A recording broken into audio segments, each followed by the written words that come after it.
Assalamualaikum warahmatullahi wabarakatuh. Alhamdulillahirabbil alamin. Nahmaduhu wa nasta'inuhu wa nastaghfiruh wa na'udzu billahi min syururi anfusina wa min sayyiati a'malina. May yahdihillahu fala mudilla lahu wa may yudlilhu fala hadiya lahu. Asyhadu an la ilaha illallah wa asyhadu anna Muhammadan abduhu wa rasuluh la nabiyya ba'dahu.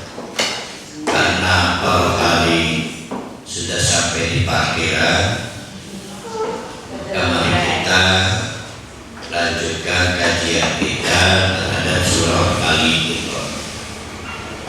Pada kajian sebelumnya kita telah diperlihatkan oleh Allah, walaupun itu settingnya di Madinah, tapi tidak jauh gambarannya dengan yang terjadi sekarang, yaitu orang-orang menentukan pilihan.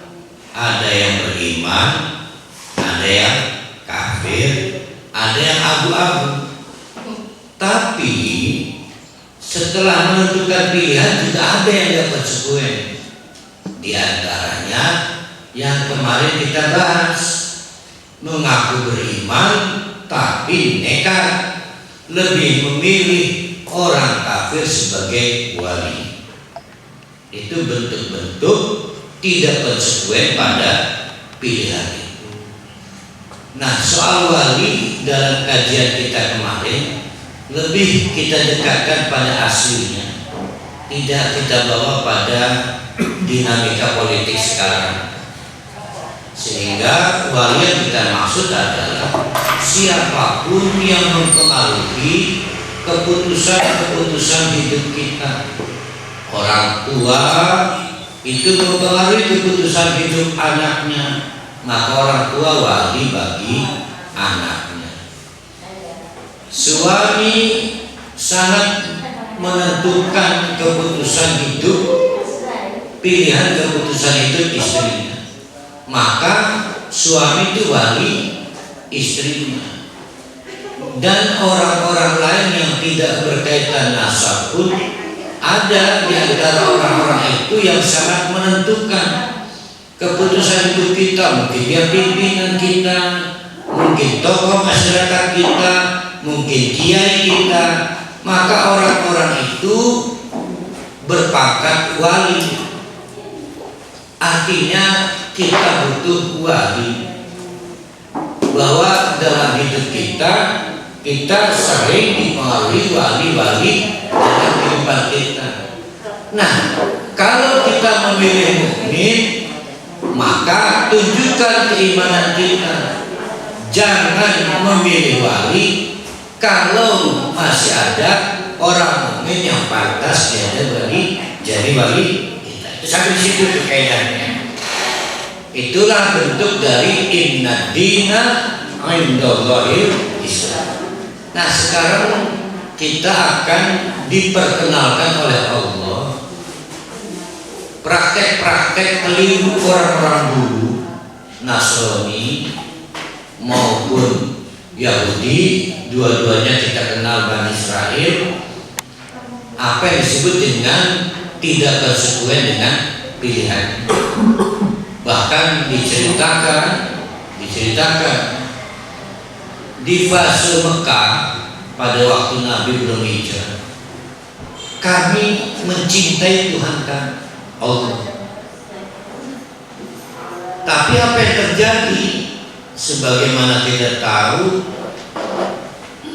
mereka mencintai Allah karena Allah adalah yang mengatur alam semesta. Cuma untuk meninggalkan praktek berhala belum sanggup. Nah, itu di Quraisy, di Mekah, di Madinah juga begitu. Maka ayat-ayat yang akan kita kaji pada hari ini menarik. Bagaimana praktek-praktek keliru orang-orang dulu. Ternyata bukan hanya orang dulu, orang sekarang. Nah, melengkapi yang kemarin kita bahas, mengaku beriman kok pilih wali orang kafir. Masih ada satu lagi keheranan Allah. Mengaku beriman tapi tidak mencintai Allah. Ya, ada. Nah, ini kan kita bahas sambil nunggu itu kuenya bacakan. Nawang baca mabut makanya sampai beriwatan konon. Itu lah donat mau dicangin tuh. Lah enggak teh mau segar deh. Hari itu bini yang sudah kecil gua teh musim buat gitu. Orang cilik ya? Iya, orang cilik. Seusia itu nenek. Berarti nggak beda sama yang sekarang ya Ustaz? Dalam cerita ayat Itu kan unik ya, semua pakai id. Id itu artinya ingat-ingat. Kenapa disuruh ingat?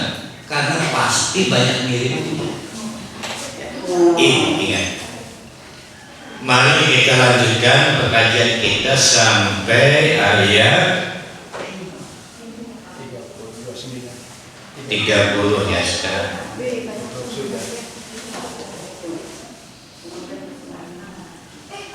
Saya ini nggak pakai kacamata jadi ngeraba-raba. Yauma tajidu kullu nafsin ya. Kita 31. Qul in kuntum tuhibbuna Allah fattabi'uni yuhibbukumullah wa yaghfir lakum dzunubakum wallahu ghafurur rahim. Mau saya salin karena ini ayat populer dan saya ingin meluruskan cara memahami.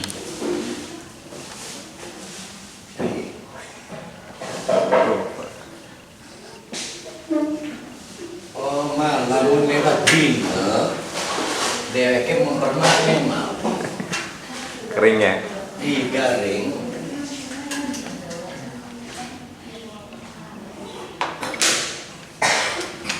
Ayat yang akan kita bahas ini populer ya. Ing bun tum tuhibbu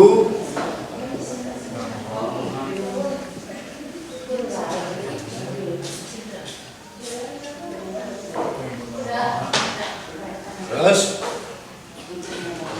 fattabi'u perintah satu ya. Terus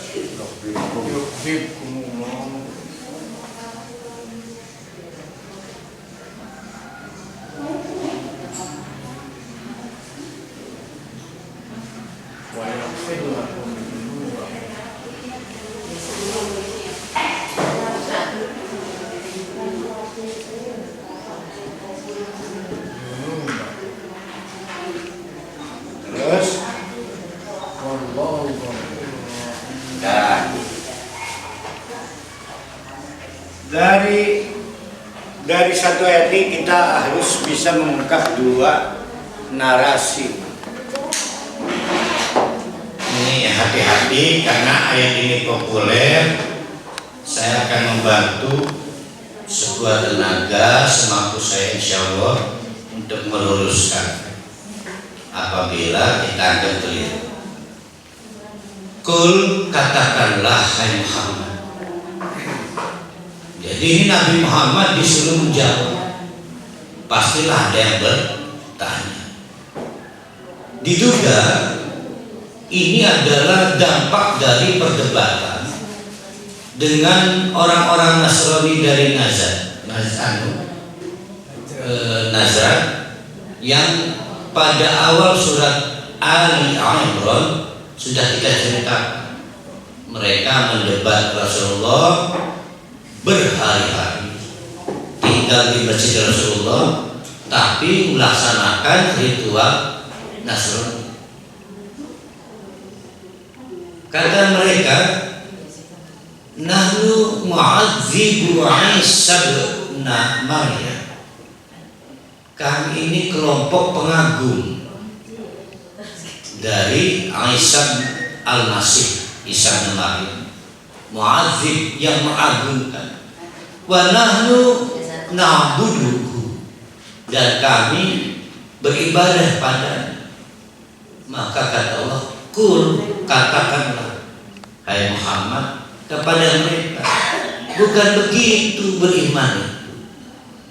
Beberapa hal rupanya dari perdebatan antara Nasrani dengan Nabi Muhammad itu tampak ada kesamaan, yaitu sama-sama mengakui siapa pencipta alam raya ini, Allah.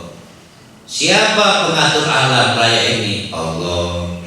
Tampak terlihat sama, tetapi ternyata berbeda.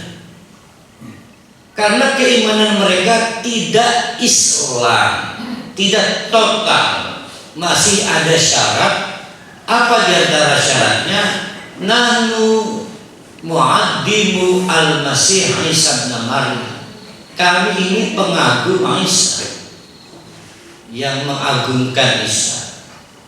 Kalau soal itu kita lebih mengagungkan lagi Isa, sangat mengorangkan Isa. Karena sangat mengorangkan Isa, maka kami nggak ingin berbohong tentang orang itu. Bukan Tuhan kalau disebut Tuhan, itu namanya mengorangkan. Nah mereka malah menghina. Mau duduk presiden, disebut presiden, karena namanya menghina. Wa nahnu na'buduhu, dan kami karena ta'dim. Jadi ma'adim itu ta'dim, addoma yu'addimu, ta'dim, ta'dim tulisan. Wa nahnu na'buduhu, dan kami beribadah padanya. Ada ritual untuk menunjukkan keagungan itu. Sama lah, kita juga kadang-kadang lebay ke ustaz, ke kiai, ada ritualnya. Ambung tangan cukup sebab bulak-balik. Awal-awal almarhum meninggal masih banyak jemaah yang gitu, sekarang udah hilang. Ke saya ceritanya 3 kali, udah hilang magnetnya kali ya. Awal-awal meninggal masih ada. Nanti pas ketiganya ada amplopnya. Sibuk selagi. Kalau udah kapok ke saya. Sama kita juga. Nah, ritual-ritual itu mengikuti cara kita mengagungkan orang. Ya, para wali datang ke orang yang sangat dihormati para wali, cara membawa apa yang dibawa pasti berbeda. Bahkan cara apa, pakaian apa yang dipakai juga berbeda. Waktu yang dipilih juga berbeda. Nah, orang-orang Nasrani yang mendebat Rasulullah ini tidak dapat menutup kenyataan diri dia beriman kepada Allah, tapi tidak sanggup tidak mengagungkan Nabi Isa. Maka kata Allah, kul, katakanlah Muhammad, jawab itu mereka. Keliru begitu. Sebelumnya sudah dinyatakan keliru juga. Kalau kita mengaku beriman tapi masih menetapkan orang kafir sebagai wali ketika ada orang mukmin. Kemarin kan. Sekarang kekeliruan kedua, mungkinkah itu hanya penyakit orang Nasrani? Rasanya nggak mungkin diceritakan di Quran kalau bukan penyakit kita juga. Kul, katakanlah hai Muhammad, in kuntum, jika kalian, berarti kalian ini siapa ya? Orang-orang Nasrani itu tuhibbunallah. Itu fi'il apa itu tuhibbuna itu? Sekarang ada Bu Nenek. Berarti present tense, bisa artinya akan, bisa artinya kepengen. Berarti sudah terjadi belum? Belum. Kul, katakanlah Muhammad, in kuntum, jika kalian tuhibbuna, kita buat mudah, pengen ya, pengen mencintai siapa? Mencintai Allah, fattabi'uni, maka ikutlah. Apa disitu artinya di depannya itu?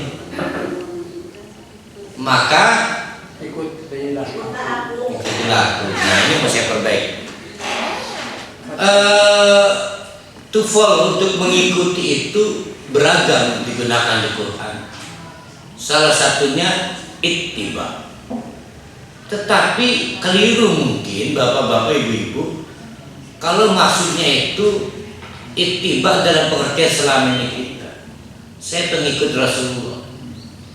Kata ittiba itu timbul ketika orang diberi challenge, diberi tantangan. Kamu pengen bikin patung? Iya, oke. Ikut praktek terbaik saya. Paham gak? Kalau kamu pengen bisa buat patung, dan kamu percaya saya adalah pembuat patung terbaik, maka ikut cara saya buat patung. Paham gak? Berarti mengikuti cara terbaik atau sukses story, cerita sukses. Amin. Artinya Nabi Muhammad adalah yang memiliki cerita sukses, pernah dicintai Allah. Yang lain belum. Kalau perubahan selanjutnya ini. Jadi ini tidak sama dengan ittiba yang ada di pikiran kita. Ini bukan pengikut. Ini adalah kamu mau ikut sukses saya. Saya adalah pemilik rumah makan Wongsu. Berapa cabangnya itu ya? Berapa istrinya lagi? 4 ya. Berapa porsi yang digratiskan untuk duafa setiap Jumatnya, setiap harinya?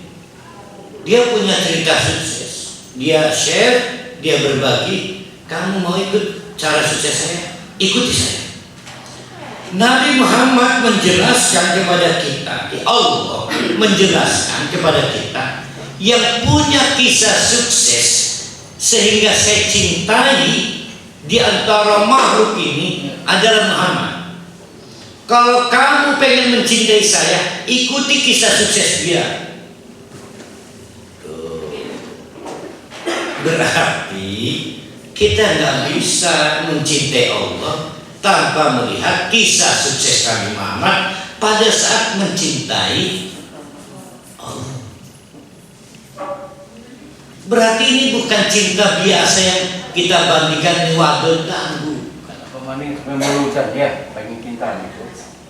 Itu mah cinta Nabi, ya cinta Allah ini. Itu mah cinta Nabi.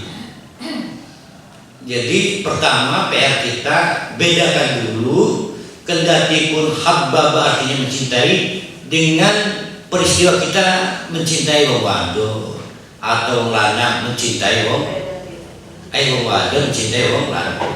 Malah saya begini ya, ibu-ibu, bapak-bapak, pada saat saya ngerayu wong wadon,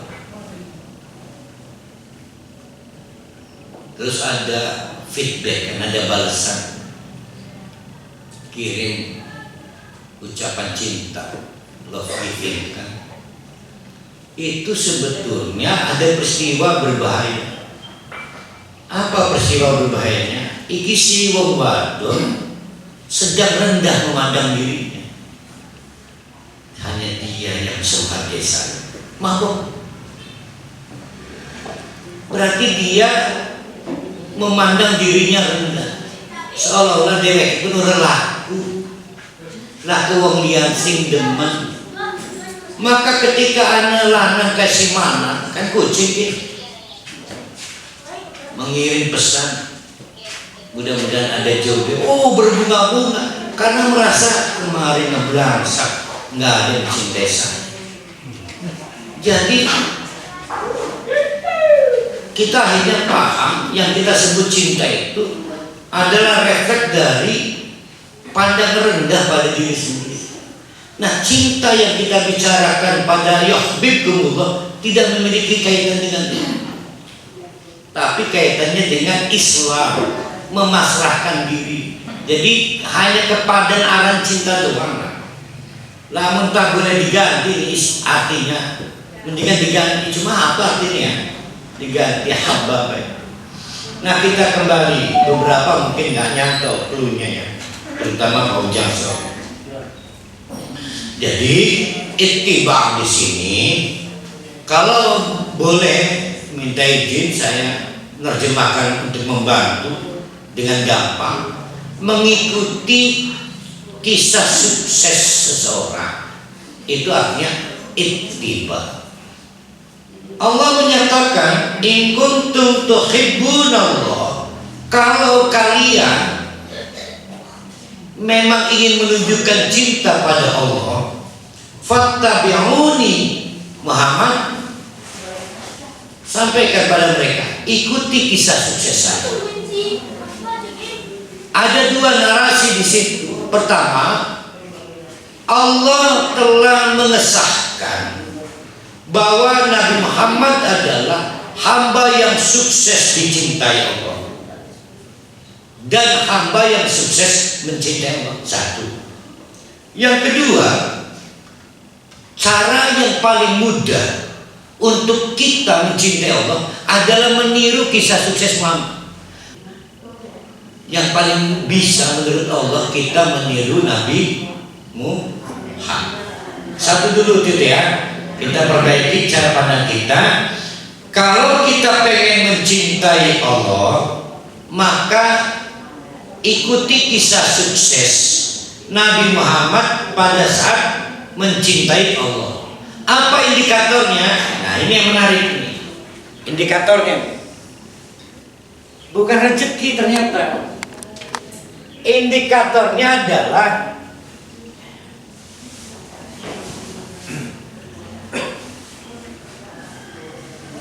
nanti bukti kita sukses mengikuti kisah sukses Rasulullah dalam hal mencintai Allah adalah diampuninya dosa-dosa kita.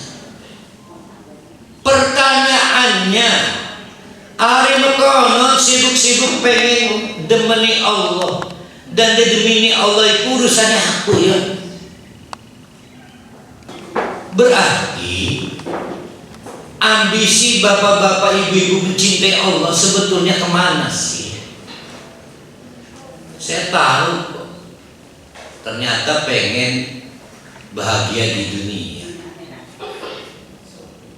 Ada plusnya akhirat, tapi kan dunia dulu plus akhirat. Akhirat mah pelengkap kan, yang utama itu dunia. Keliru ternyata. Informasi ayat ini menarik.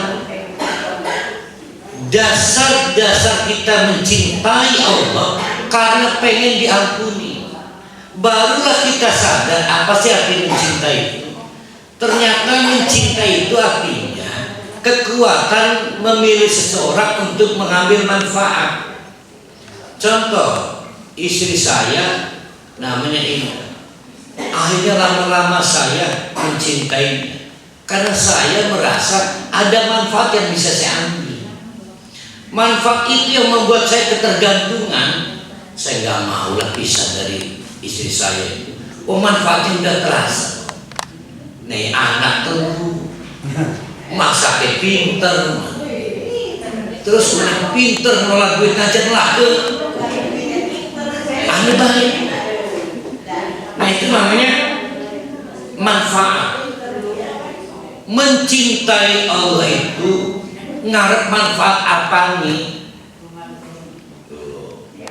Ternyata kita diajarkan oleh ayat ini, kalau pengen mencintai Allah itu benar, perbaiki motivasinya, yaitu dalam rangka mengambil manfaat, karena Allah itu Maha Ghafurun, pemberi ampunan. Itulah ruang lingkup mencintai.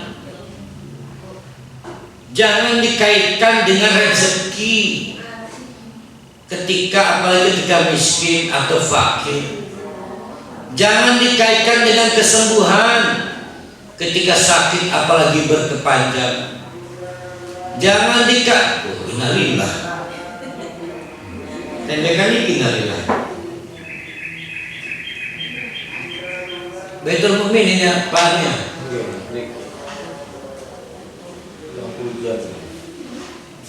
Turun tentu bukan ini Arab dari TK.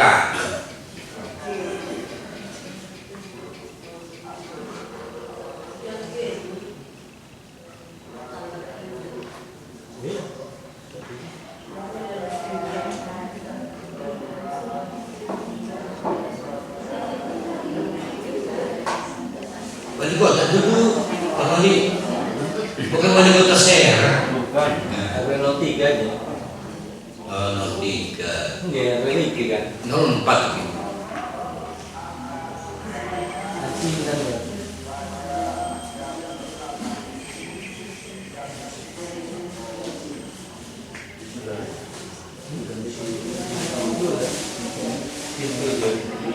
Jangan juga dikait-kaitkan karena hati lagi gelisah sehingga kita pengen mencintai Allah, pengen dicintai Allah karena ingin mengurangi beban. Berdasarkan ayat ini, cinta dan mencintai Allah itu dikaitkan dengan ya Allah pengen dosa-dosa kami di itu yang menarik yang saya luruskan.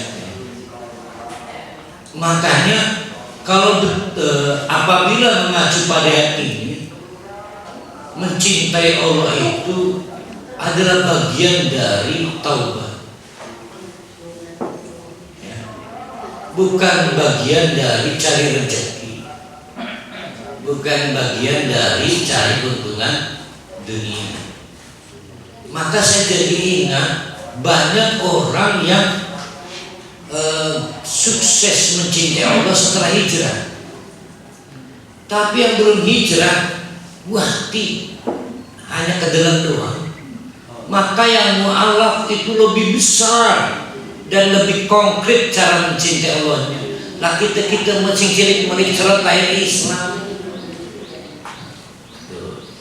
Teman-teman yang maaf kriminal, tukang mateni uang rentenir, hijrah, hebat mencintai Allah karena bagian dari proses taubat itu. Nah kita pertama kita ini tidak di situ. Yang kedua kita salah mengkonstruksikan apa yang dimaksud mencintai Allah. Dah ya. Dengan demikian sudah kita perbaiki. Kita akan baca ulang. Kul katakanlah hai Muhammad kepada orang-orang yang keliru itu. Tapi yang dimaksud orang Nasrani, katanya mengaku beriman kepada Allah tapi tidak mau meninggalkan ritual. Di antaranya menganggap Aisyah sebagai anak Tuhan. Itu namanya bukan beriman. Nah, boro-boro beriman menyatakan cinta juga mereka pada Allah. Salah kalau menyatakan cinta, maka tidak ada embel-embel yang lain. Ini masalah embel-embel. Kenapa? Karena Nabi Muhammad tidak begitu. Nabi Muhammad itu tidak begitu. Maka dikatakan in kuntum tuhibbunallah, kalau kamu ingin ya dinyatakan mencintai Allah, fattabi'uni, maka ikutilah aku. Maksudnya Nabi Muhammad. Apa yang diikuti? Cara sukses Nabi Muhammad sehingga dua hal terjadi. Satu, dicintai Allah. Dua, dipastikan ampunan dosa-dosanya diampuni oleh Allah. Yuhibbukumullah, maka kalian akan dicintai Allah. Kerasa nggak dicintai Allah? Nggak kerasa. Tahunya nanti di padang mahsyar. Wa yaghfir lakum dzunubakum, diampuni dosanya. Kerasa nggak? Enggak. Kita tahunya di padang mahsyar. Karena dicintai Allah dan diampuni dosa itu tidak ada laporannya, notifikasi nggak ada. WA grup dari Allah nggak dapat, IG, Twitter nggak dapat lah. Taunya nanti setelah kita mati, maka tidak ada satupun di antara kita, abuya sekalipun yang mengklaim alhamdulillah ya, urip kita mendidamani Allah. Enggak. Karena tidak ada yang tahu, maka jangan berhenti mencari cinta Allah. Kita kalau merasa setiap hari dikasih rezeki, itu termasuk itu. Maka beda urusannya nih. Rezeki mah barang konkret. Malah bahaya kalau nggak ngerasa kufur nikmat. Ini mirip dengan Lailatul Qadar. Ada yang pernah dapat Lailatul Qadar? Nggak pernah dapat laporan ya? Karena kita nggak pernah tahu siapa di antara kita yang dapat Lailatul Qadar, maka nyari terus tiap tahun. Wah, nggak pernah tahu. Dan tidak ada yang pernah tahu tanda-tanda. Sama, tidak ada satupun yang tahu di antara kita dua hal. Satu, sudah dicintai Allah atau belum? Dua, sudah diampuni oleh Allah atau belum? Semua nanti setelah mati. Maka jangan berhenti mencintai Allah, jangan berhenti minta ampunan. Namun soal cara kan sudah ada model, yaitu Nabi Muhammad. Jadi jangan coba cara yang lain selain yang dicontohkan Nabi Muhammad.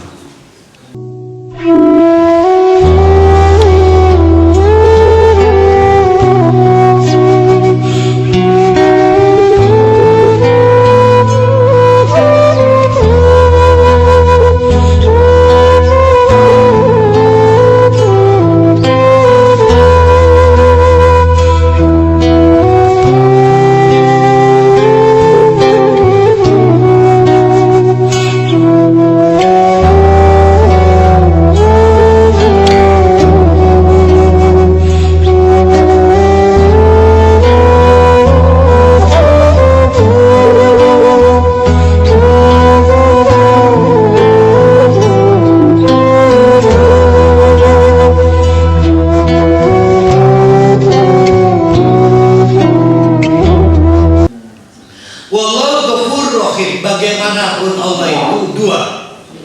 Ini menarik. Nanti akan saya sambungkan dengan Ar-Rahman.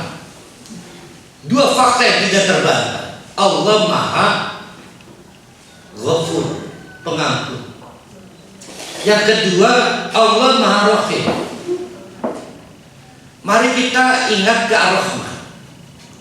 Ar-Rahman Allamal Quran, terus khalaqal insan, titik. Lihat surat Az-Zumar.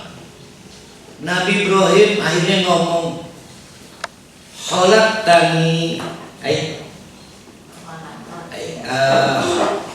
khalaqtani, terus wahdaitan.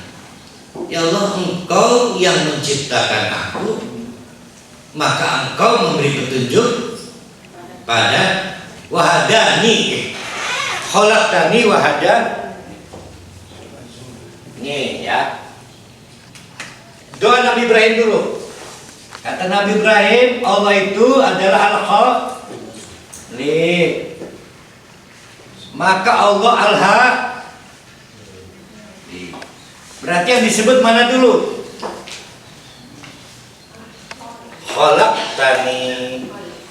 Ya Allah, saya ini Engkau yang menciptakan, maka Engkau yang memberi petunjuk pada saya. Satu. Ini nomor satu. Ini nomor dua. Sekarang kembali ke Ar-Rahman. Allamal Quran. Terus khalaqal insan. Udah ya. Kebalik gak ini? Allamal Quran artinya huda bukan? Ini al-ha. Ini al-ha. Kok bisa kebalik ini? Pernah kepikiran gini? Belum. Bukan kalau belum pernah. Lanjut mikir aku banget. Bang itu mah sudah lebih dulu. Kronologisnya Al-Quran itu sudah ada di Lauhul Mahfuz. Ya bagus kalau jawabannya. Namanya manusia. Jadi saya mau membuat ilustrasi Ibu Ima ngajar di UPI. Bu Ima akhirnya harus mengalami situasi sulit menghadapi 20 mahasiswa.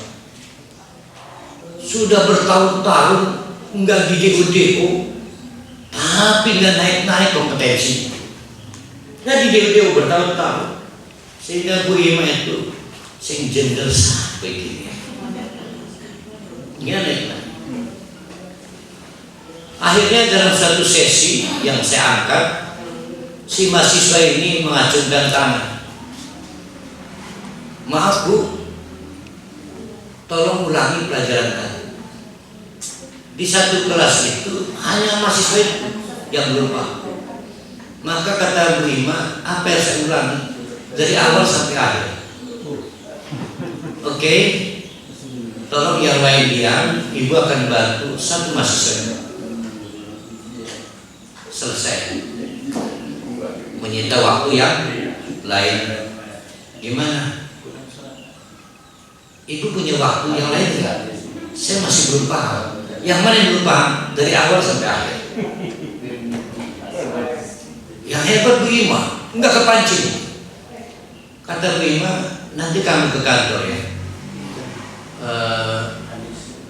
Kita sediakan waktu untuk kamu mengejar ketertinggalan teman.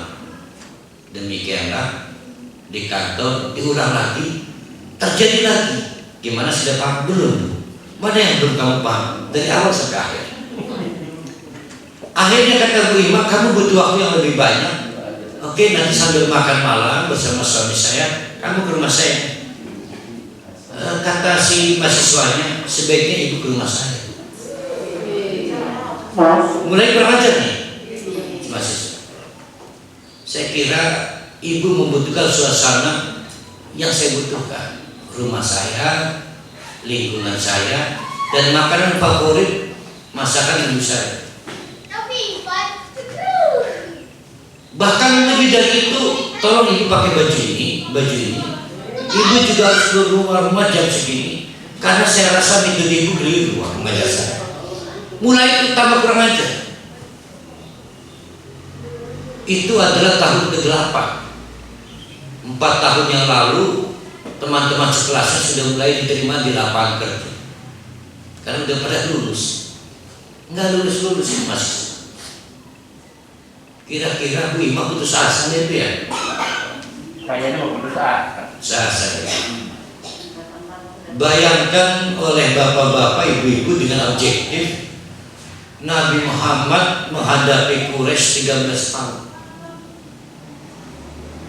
Tidak naik-naik kelas. Ada yang menerima dakwah Nabi Muhammad dari tahun 1 kenabian sampai tahun ke-13 tetap saja tidak naik pangkat. Mereka beriman pada Allah tapi tidak mau meninggalkan menyembah berhala. Kayak apa Nabi Muhammad sebagai guru?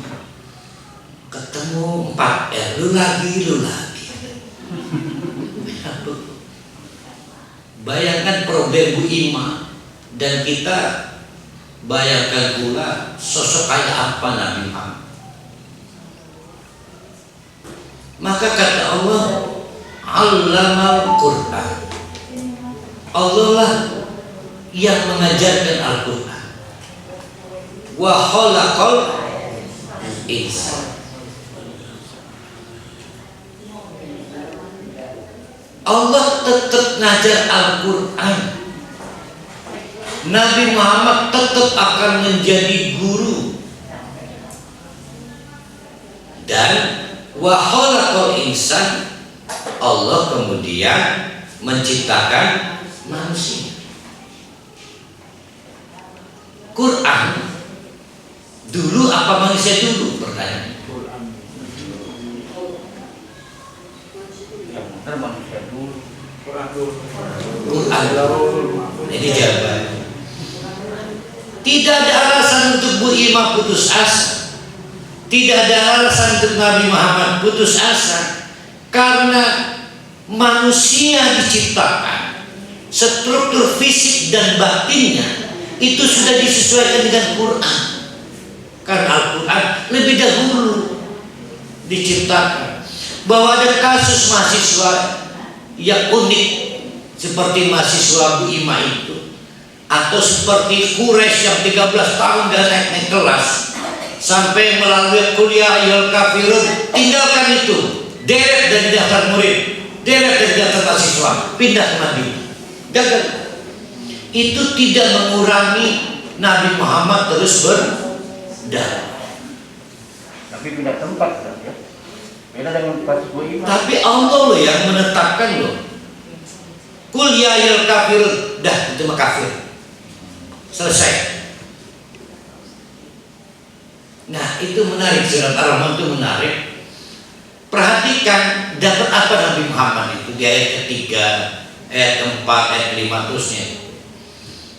Dapatnya adalah kisah sukses. Itulah cara orang mencintai Allah.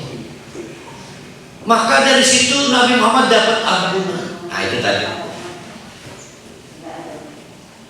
Jadi istiqomah kita mencintai Allah karena Nabi Muhammad sendiri nggak tahu bakal diampuni atau tidak dosa. Mengkotas mati di padang mahsyar. Maka ambisi mencintai, tirulah cara mencintai Allah itu seperti Nabi Muhammad. Sehingga secara pikiran lalu kita putus asa itu pindah ke Mekah Madinah. Tapi Nabi tidak sebelum diperintahkan. Mungkin Bu Ima meminta berhenti mengajar nih jadi rektor. Lalu 8 tahun 4 elu lagi. Mending ada Bu Ima cuma 1 bab ini mah dari awal sampai akhir nggak paham gimana. Kecuali dia bersama lain sendirian, yang lain lulus. Quraisy seperti itu, Nabi Muhammad seperti itu. Kira-kira apa yang bisa ditiru cara mencintai Allah itu? Ya seperti saya ingin ayat 31 paham dulu baru lari yang lain. Ya, ayat 31 kita perbaiki agar cara kita mencintai Allah itu benar, on the track. Bangun ambisi mencintai Allah sebesar rasa gugup kita pada dosa-dosa kita. Berarti tidak memiliki kesamaan yang kohesif dengan kata-kata cinta ngedemni wawado, tidak sama. Lagi-lagi Nabi Muhammad diminta menjawab debat yang dilakukan oleh orang-orang Nasrani itu. Apa katanya? Ati Allah. Ini berbeda nih dengan yang ayat sebelumnya ya.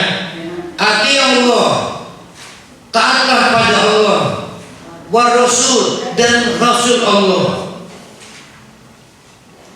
Fa in tawallau, kalau kamu membangkang pada perintah Rasulullah apalagi Allah, maka itu maksudnya orang kafir, bukan orang mukmin. Bagaimana kamu bisa menyatakan diri orang mukmin? Wong ajaran Nabi Isa saja kamu kok tidak kamu konsekuen melaksanakannya. Beberapa yang tidak konsekuen mudah dijawab nanti dia di ayat berikutnya. 1. Nabi Isa itu punya riwayat kecil, punya riwayat berbagi, punya rekam pertumbuhan. Ning di anak Allah dua rekam pertumbuhan,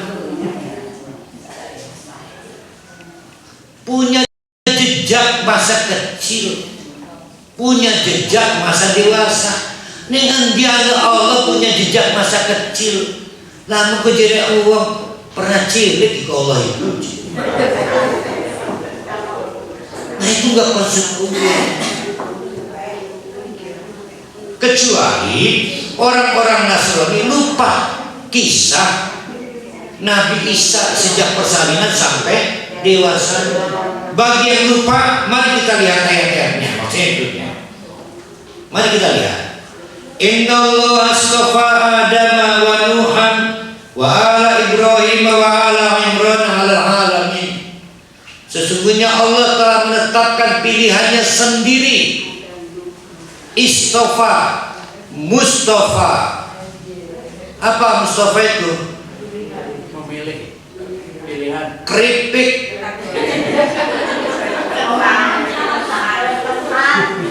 Keripik kentang.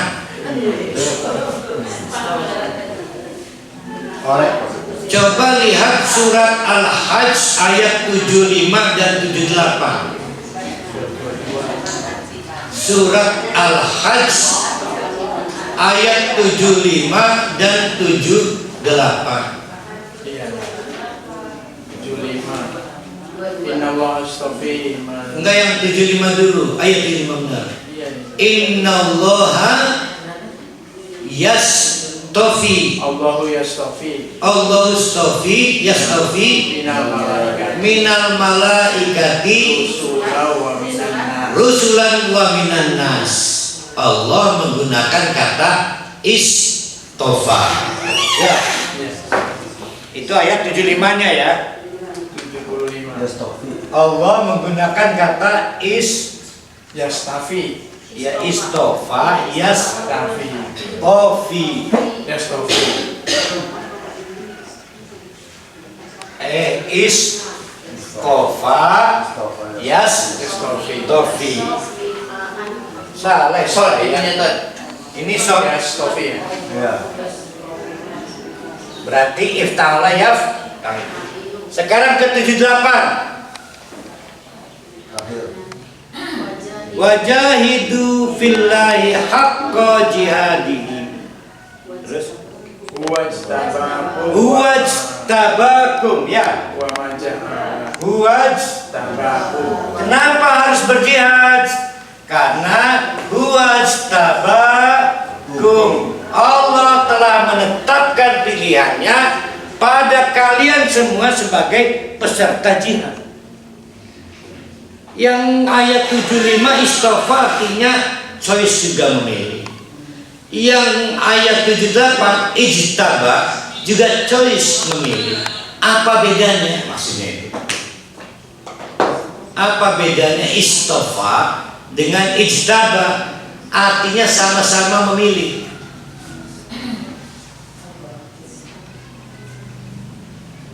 Ayo kita yang ke 78 dulu. Yang Al-Hajj 78. Wajahidu, ayo semua berjihad haqqa jihadi, dengan cara berjihad yang ditentukan Allah. Itu artinya haqqa jihadi ya.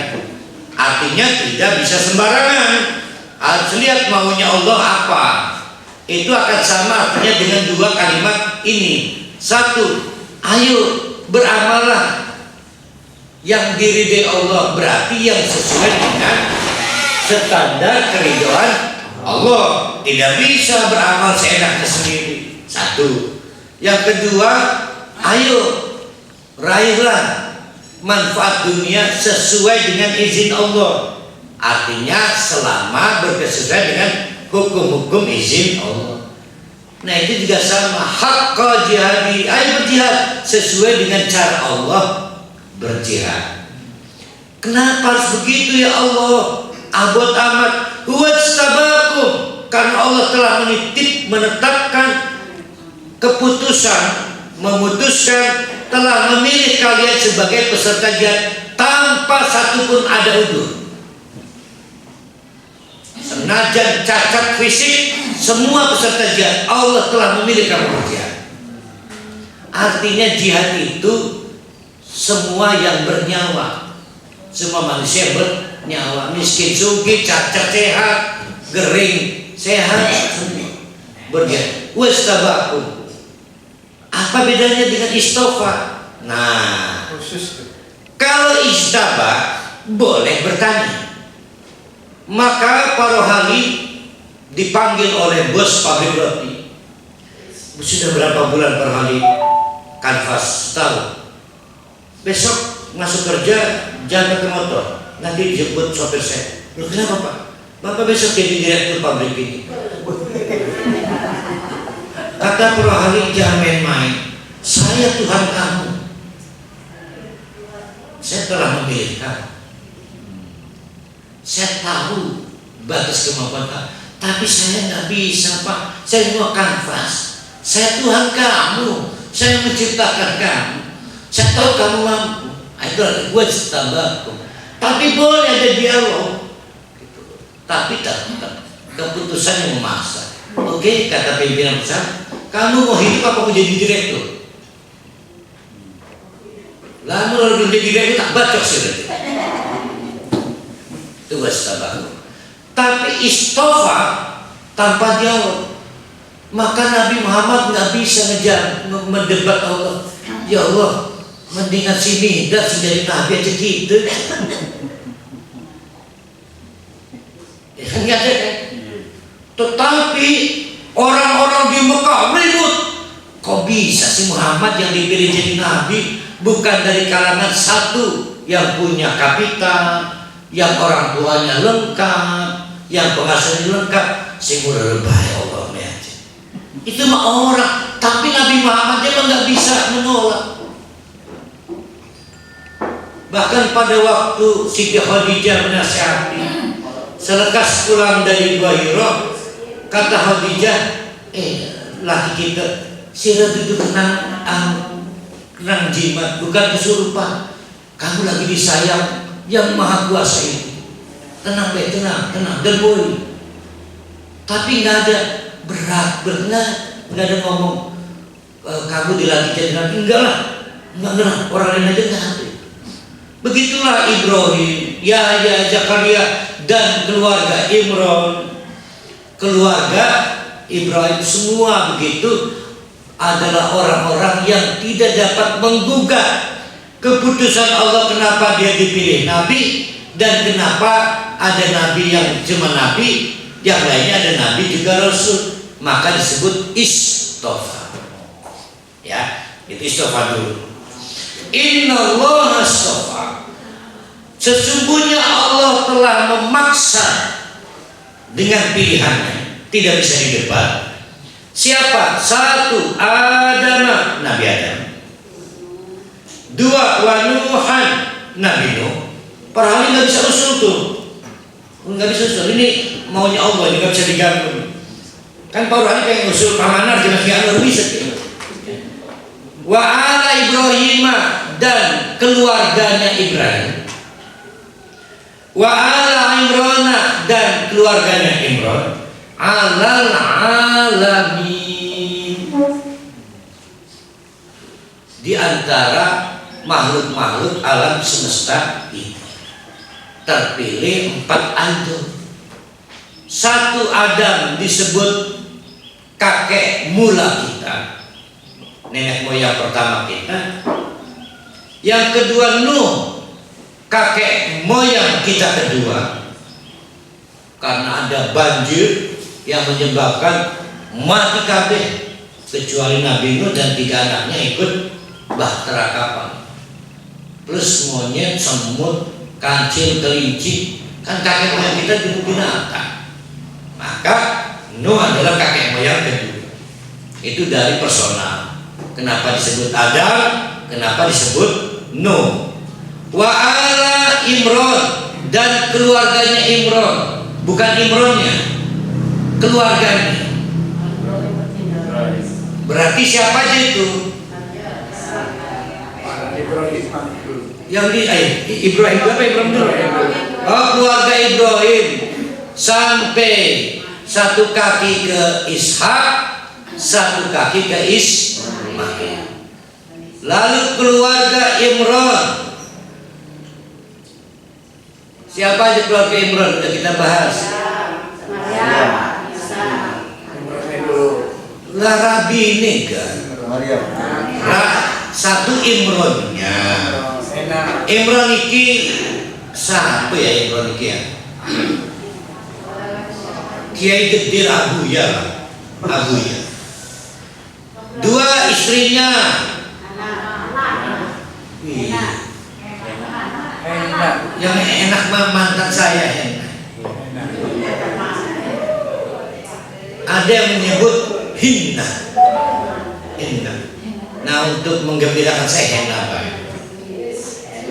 Yang ketiga siapa lagi? Kurang kita empat kota nih. Masih ada rasa cembukornya. Maryam anaknya. Siapa lagi? Isya. Siapa lagi? Pamannya. Dari perkawinan dengan istrinya yang merupakan siapa? Nah, ini perdebatannya. Makanya ini perdebatannya. Pernah siapa Zakaria? Pernah. Itu bakal berada dengan Imran. Enggak nyambung ke Imran, nyambung ke istrinya Hina. Iya, apakah adik ipar karena kakak beradik dengan Hina, atau kakak beradik dengan Maryam berarti anaknya Hina? Jadi ada dua nih pendapat.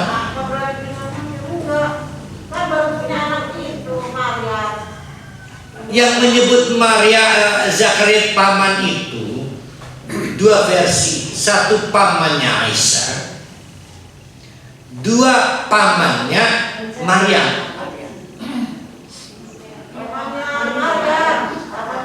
Iya, makanya saya beritahu dua versi yang dibaca Bututi, satu versi. Kita kan menghormati dua itu.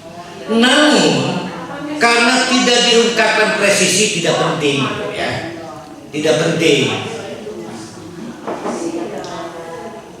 Kalau kita pakai garis Zakaria itu paman karena Hina, maka pada saat melahirkan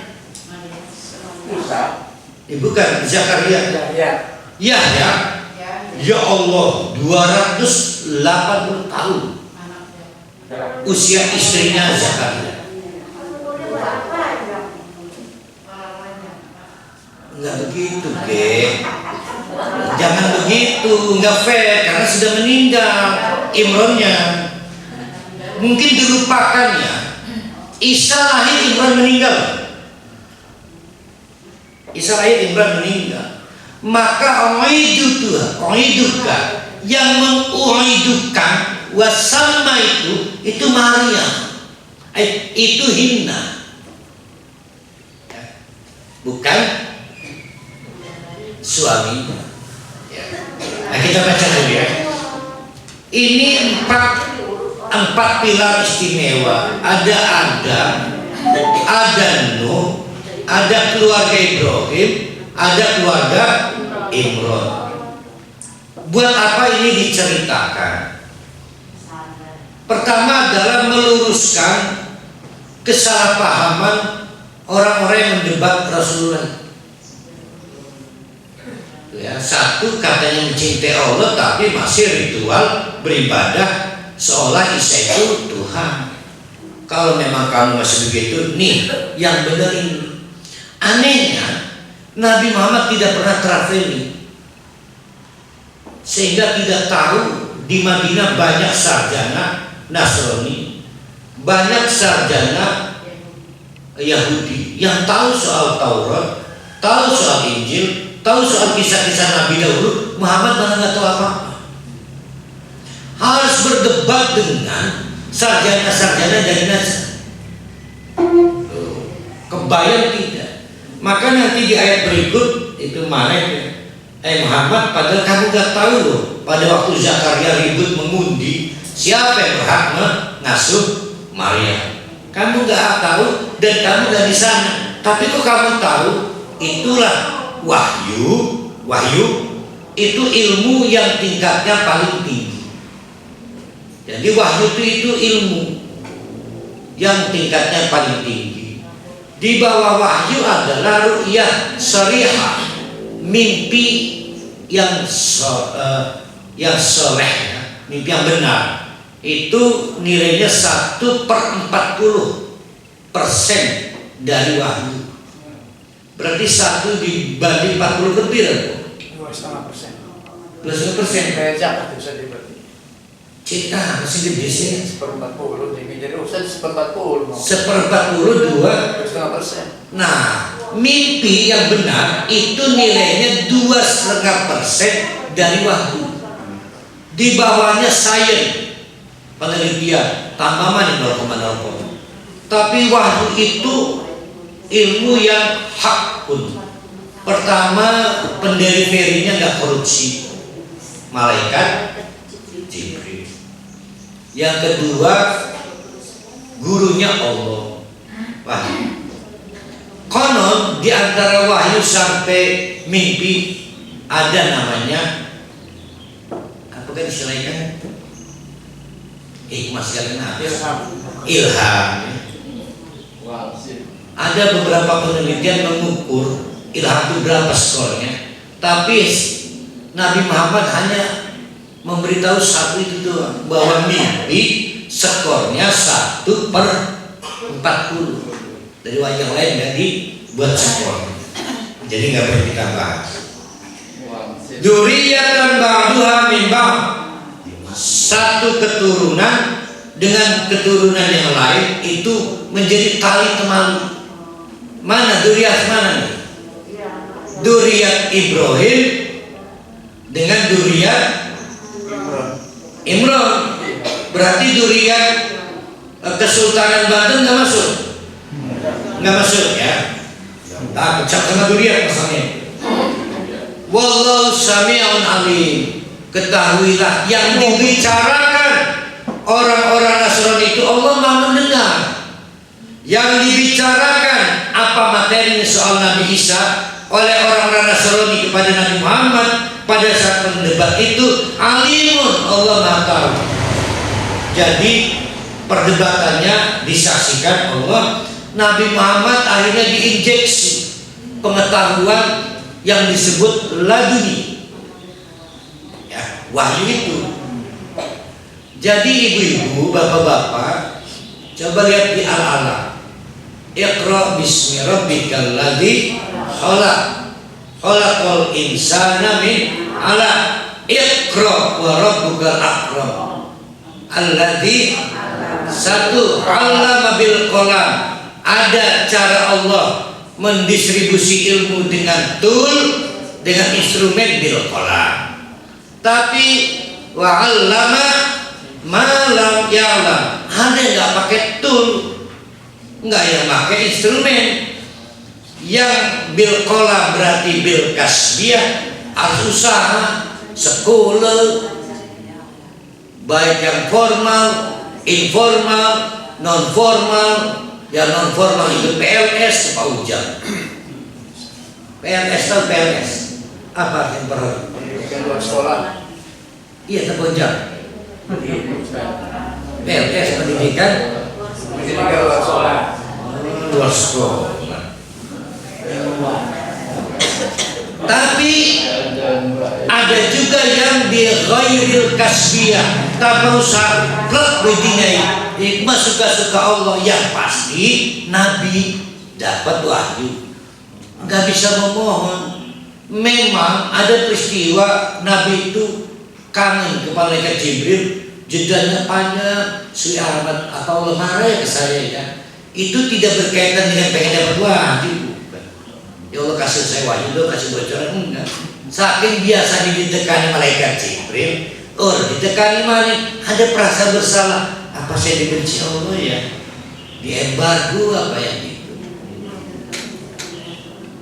Nah itu Sami'un alim.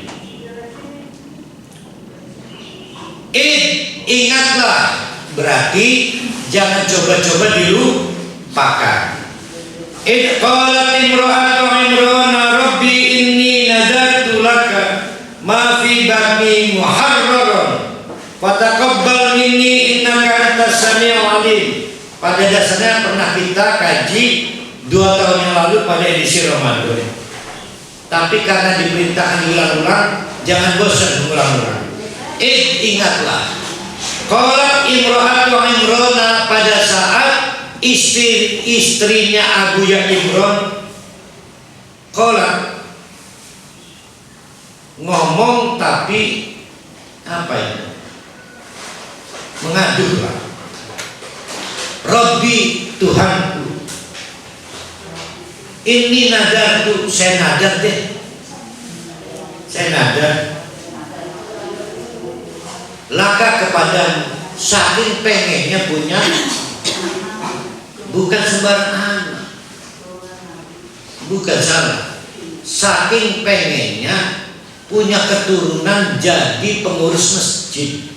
Itu pokok pangkal, yaitu mengurus Baitul Maqdis, pengen jadi marbot di KM. Berarti pengen punya anak sing ngurusi masjid. Syaratnya nggak berubah dari dulu, kudulana dari dulu sampai sekarang. Makanya lamun anak di KM Badut nggak boleh. Maka ini nadarullah, saking tomak ambisinya, maka pakai tekniknya Allah, saya nadar ya, ma fi batni muharraran fataqabbal minni. Kalau lahir anak laki-laki, maka muharraran akan saya bebas tugaskan, tahrir, Hizbut Tahrir, pasukan pembebasan. Muharraran, dibebas tugaskan dari seluruh tugas kecuali ngurusi masjid. Muharraran, dibebas tugaskan dari tugas apapun kecuali ngurus masjid. Fataqabbal minni, ya Allah kabulkan sih, ya Allah kabulkan sih, innaka antas samiul alim, karena engkau adalah maha mendengar dan maha mengetahui. Tahu bahwa saya nggak berbohong. Saya pengen punya anak tuh bukan karena kayak ibu-ibu yang lain pengen punya anak. Kenapa pengen punya anak? Enggak. Ini mah pengen ada yang ngurus Baitul Maqdis. Sama kayak begini. Contoh anak dengan presiden ini ya, lah kebenaran. Ya Allah, tolong saya jadi anak presiden anak ini. Ya Allah, tolong saya beri anak lelaki biar jadi presiden. Aja kene-kene. Saking jangkauan dalam presiden bukan Jokowi nih, Mas.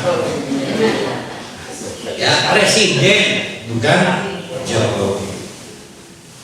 Falamma wada'atha qala rabbi inni wada'tuha unsa. Barang metang qala, maka dikomentari oleh Maryam, Rabbi, Tuhan, garita ini wada'tuha unsa, bayi ini wadon. Padahal saya pengen, maksud tak pengen punya anak itu ngurus masjid. Lagi primen urusan iki wadon. Itu satu versi ya. Wallahu a'lamu bima wada'a. Nah ini ucapan siapa? Wallahu a'lamu bima wada'a. Ucapan Maryam. Ucapan Maryam apa ucapan Allah? Kau ucapan Maryam, kan Maryam belum ada. Kan sedih. Ucapan Maryam. Ucapan Rabinya Imron apa ucapan Allah? Ada dua versi. Ada yang mengatakan ini ucapan istrinya Imron. Kata istrinya Imran, wallahu a'lamu bima wada'at. Lah, Allah mau beruh. Aku baik isi kandungan uang wadon. Satu. Tapi ada juga yang mengatakan, ini Allah menegaskan, jangan khawatir, nggak usah kamu ngomong ternyata wadon atau lanang, karena wallahu, Allah itu a'lamu bima wada'at, tahu semua dengan apa yang dikandung perempuan. Tapi walaisa dzakaru kalunsa, senajan ini wadon, maka disebutkan oleh Allah yang lelaki bukan kaya. Ini adalah lelaki bukan kaya. Perempuan bukan rela. Benar, laisa dzakaru kal unsa, tidaklah lelaki yang seperti perempuan. Artinya andai kata perempuan bukan perempuan biasa. Andai kata laki-laki bukan lelaki biasa.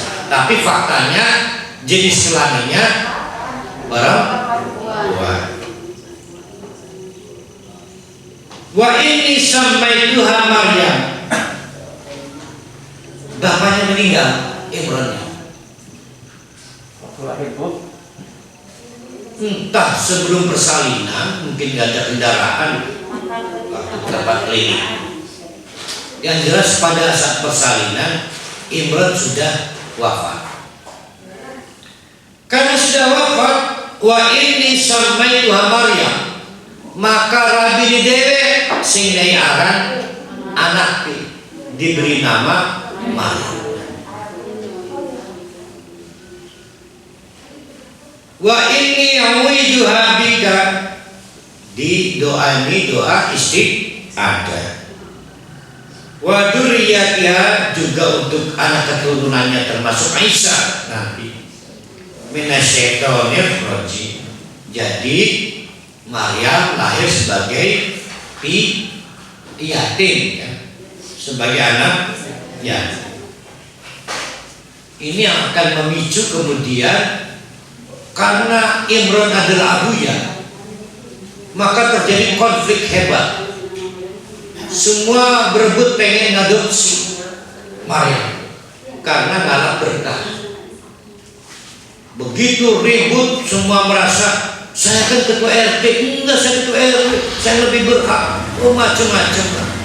Maka diadakan kontes seleksi calon keluarga asuh Maryam dengan sistem diundi. Ada yang bilang dengan menggunakan metode anak panah. Yang jelas pada saat itu belum ada food mencari suara terbanyak lewat WA, lewat IG, belum ada.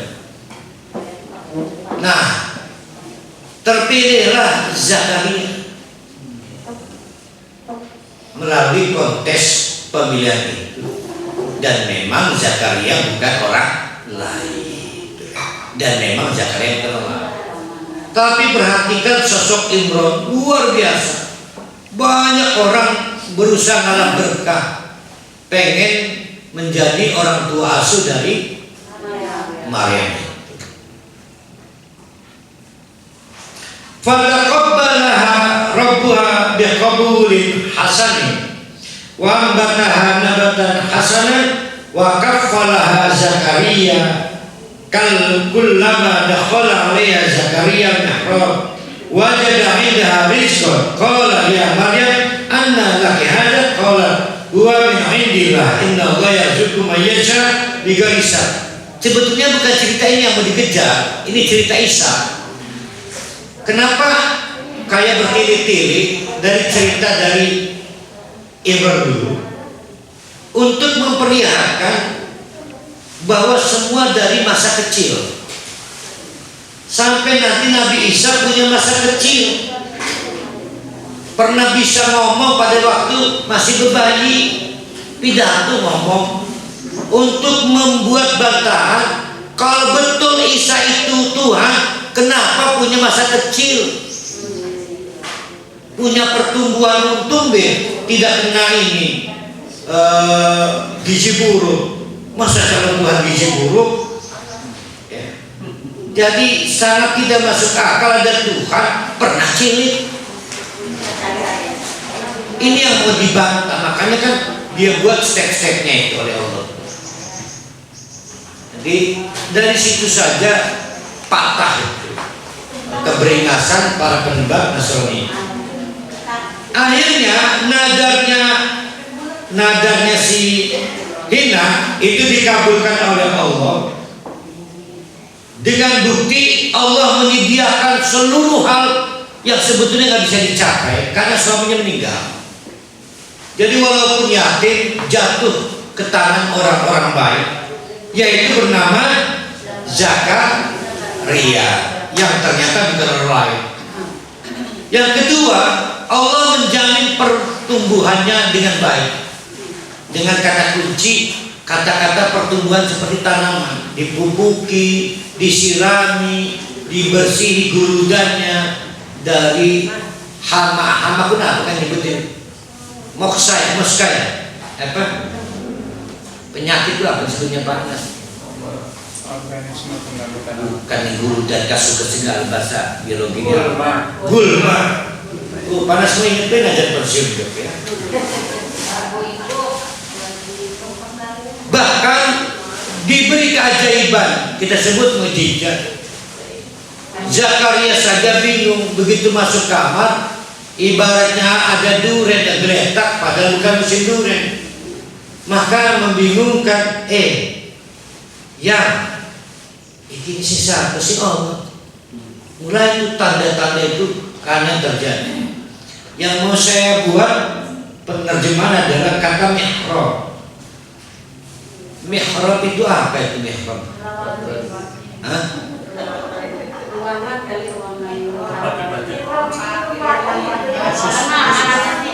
Ruangan khusus berzikir. Ruangan khusus berzikir. tempat imam. Berasal dari kata harbun, artinya perang, tempat untuk sembunyi dari peperangan, untuk menyusun suatu hal yang sifatnya rahasia. Jadi di setiap peperangan itu ada mihrab, mungkin tenda, steril, apa tempat berbahaya gampang meledak, bukan ya? Gampang dilarang masuk kecuali yang lebih penting. Itu namanya mihrab. Nah, jadi bukan tempat ibadah, bukan tempat sholat. Siapa yang bilang sembunyi dari musuh? Tempat khusus yang tidak sembarang orang masuk karena suatu rahasia akan dibicarakan. Panglima Jenderal Prando ada di situ. Kalau bunker tempat jumpet karena mati kena peluru, beda. Itu namanya mihrab. Maryam ditempatkan di mihrab karena wadon, bukan lanang. Maka tidak boleh ketemu orang-orang umum yang lalu lalang segala. Maka disebut tempat dirahasiakan. Sayang ada yang menerjemahkan tempat ibadah khusus sing diceritakan. Wong ini berkaitan rumah dan urut teger masjid itu tempat wong lanang. Ya, paham ya? Tuh. Nah, mihrab ini selain didesain oleh Zakaria, dijaga Allah sampai lam tamassa. Tidak ada yang menyentuh seekor lelaki, satu orang lelaki pun. Jadi sembarang cilik sampai gede barangkali orang nggak tahu pertumbuhan wajahnya, cantiknya. Bayangkan begitu rahasianya, padahal di masjid. Maka disebut mihrab. Hebatnya berapa belas tahun itu dirahasiakan Maryam. Nah, sampai di situ Yang paling penting kita garis bawahi untuk kajian pada hari ini adalah semua ada harganya dari pilihan kita. Harga mengaku beriman ada pilihannya, namanya Islam, total pasrah. Harga mencintai ada pilihan, ya, harus ikut cara sukses Nabi Muhammad. Jadi semua punya harga. Yang kafir juga ada harganya, masuk neraka. Yang munafik ada harganya, juga masuk neraka. Yang kita persoalkan bukan orang lain, tapi cara kita beriman ini. Ternyata belum inna dina inda Islam. Ternyata juga belum yuhibbukumullah. Nah, bagi yang belum, maka Allah menyediakan metode. Kalau nggak mau ikut gaya Nabi Muhammad, mau ikut siapa? Orang Nasrani. Orang Nasrani salah paham sejarah, nggak lengkap ilmunya. Maksudnya dipatahkan oleh Allah. Nanti akan kita lanjutkan pada kajian mendatang, yaitu hari Sabtu dan Ahad. Aku qouli hadza wastaghfir